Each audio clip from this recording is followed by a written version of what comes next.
21শে ফেব্রুয়ারি আন্তর্জাতিক মাতৃভাষা দিবস উপলক্ষে ছাত্র শিবিরের প্রকাশনা উৎসব আয়োজন করেছেন মোংলা পৌরসভা ছাত্র শিবির। বিস্তারিত দেখুন মোংলা থেকে পাঠানো তথ্যচিত্রে মুজাহিদুল ইসলাম তামিমের প্রতিবেদন।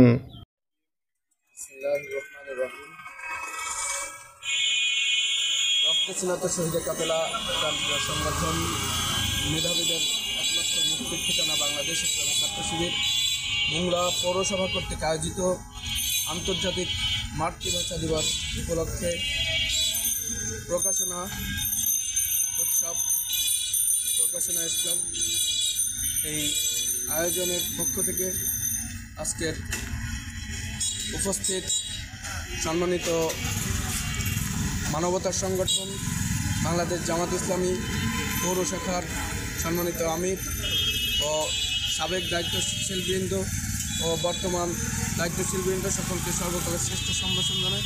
আসসালামু আলাইকুম রহমতুল্লাহ। শুরুতেই শুকরিয়া আদায় করছি যিনি আমাদেরকে দীর্ঘ ফ্যাসিস্ট শাসনের পরবর্তী সময়ে আমাদেরকে এরকম একটি সুন্দর একটি আয়োজন তৌফিক দান করেছেন। শুকরিয়া আদায় করি আলহামদুলিল্লাহ।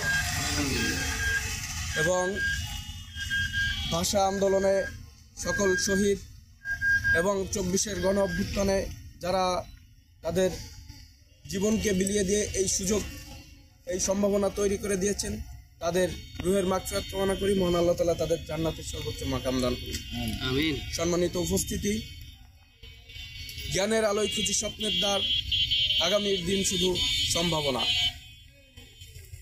বাংলাদেশ ইসলামী ছাত্র শিবির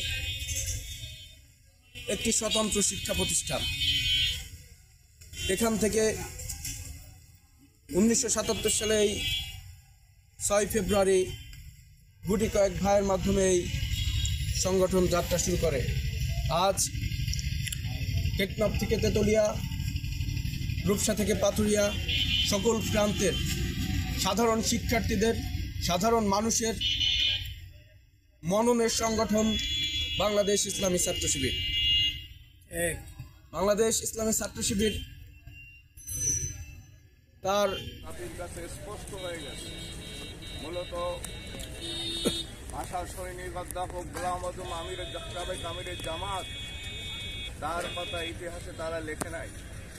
এভাবে ইসলামপন্থী ইসলামী আন্দোলনের অনেক নেতৃবৃন্দ ভাষা আন্দোলনের ভূমিকা রেখেছিলেন, তাদের ইতিহাসকে তারা বিকৃত করেছেন।